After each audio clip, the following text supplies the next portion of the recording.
Hi everyone, and welcome to the last Performance Café for 2020. I'm looking forward to the holiday, but I'm kind of sad that I'm going to be putting these sessions on hold until January. So I hope that you're going to enjoy the last one with me. I really wanted to do something meaningful for our last session, and it's kind of like, I think we're so over 2020, we're so tired of talking about COVID and all of those things. And I thought, well, what's hopeful that could happen in the new year? And I think there's nothing more hopeful than increasing the collaboration in your business by maybe bringing on a new teammate. And so today, our coffee companion is probably going to be the youngest teammate or team member that we've ever spoken to. And we always look at what it's like to bring on someone new and the challenges that we face from someone's perspective in HR, in management. But what about the actual employee, the person that we are hiring to do this work? So today, I'd like to introduce you to the newest member of my team, Pixl. Pixl is 8 weeks and has been with us now for almost 24 hours.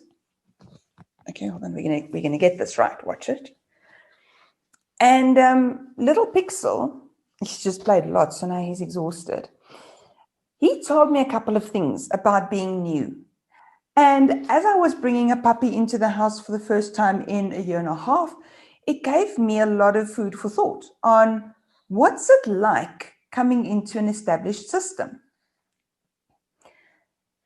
There may be ample sort of like processes and procedures, but what's the human story?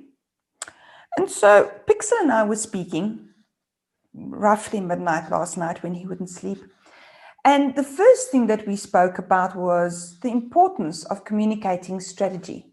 Is because a new employee must understand what the environment is about. What are we here to do? And how are we going to get it done? So Pixl thought that his only goal in this house was to be cute. So when he came home yesterday for the first time and he had to deal with a new mommy and he had to deal with a new big brother and he had to deal with the fact that he doesn't have his litter mates with him anymore, and he had to deal with meeting one or two big friends, like, rich backs that are fully grown. He sort of sat back and he thought, whoa, let's just go through that job description again. And so it's important to explain what is needed so that employees don't think that just because they're a novelty, they are adding value. Yes, the fact that they are new to the organization does often add value because they bring a fresh perspective. But obviously, we need to clearly understand what it is that's expected of us. Then Pix said something else. He said, you know what? He said, I come from a house where my mother and my father are both grand champions. They are well documented and well-bred Italian greyhounds, which is what I am. And my brothers and my sisters also are well-documented and well-bred Italian greyhounds. And then I come into a system that has its own ways of doing things. And no one asks me how I'm adjusting. No one tells me how to do things differently. Everyone just expects I'll understand the way we do things. So he found that it was quite difficult adjusting to the new culture, because in the new culture, his breeding didn't matter. What mattered was whether he actually goes outside to piddle and pee and do all his business. In his previous home, he was one of 4 puppies. Now he's the only puppy. So he has to be really vocal about puppy rights. He has to tell us when he wants to go out. He can't just assume that we'll know, because our culture doesn't work that way.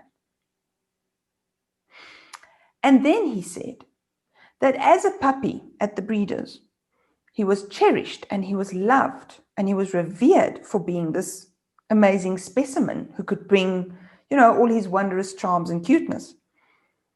But he says leadership must help him understand what's required. So mom can't sit and work the whole day because mom has to take him out so that he knows where to take his potty breaks. And mom must be there when he wakes up to help make sure that he gets up, gets out of bed, gets his run around, and goes and greets the existing dog. Because that's the other thing. Leaders also need to make sure that teamwork is a possibility. And when you've got a 1.5-year-old with only child syndrome and you introduce this much cuteness into the room, you've got a problem because there's jealousy. There's a shift in the hierarchy and it needs to be made clear, more clear than just a job description. It needs to be made clear as in everyone has a contribution, everyone has a place. And then when leadership has created the right environment and the right culture and has communicated strategy, well, then we can ask, how quickly will your obedience training go? How quickly will your potty training go? And how quickly will your socialization go? Because we've created a situation where we've set the new team member up for success. We're not just demanding performance without actually creating an environment that is appropriate.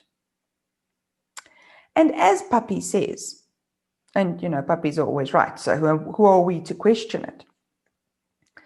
Puppy also says, just because I'm little, don't misunderstand the value I can add.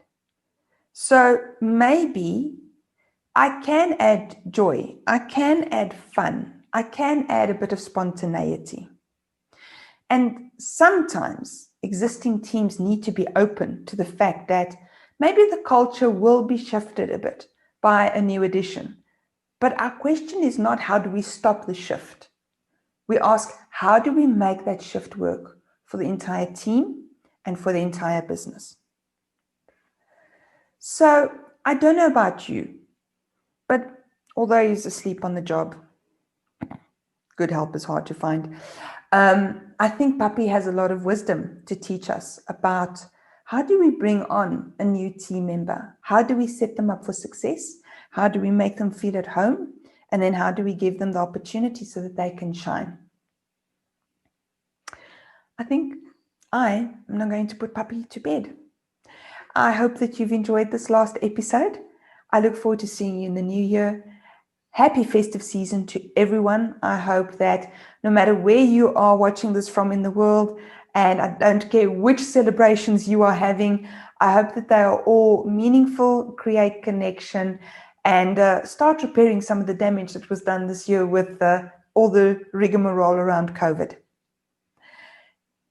So if, yet again, you enjoyed this, we will be back in January. So like and subscribe if you found us on YouTube. If you found us on LinkedIn or on Facebook, please like, share, and comment. We always love to hear from you.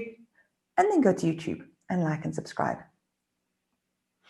Until 2021, goodbye.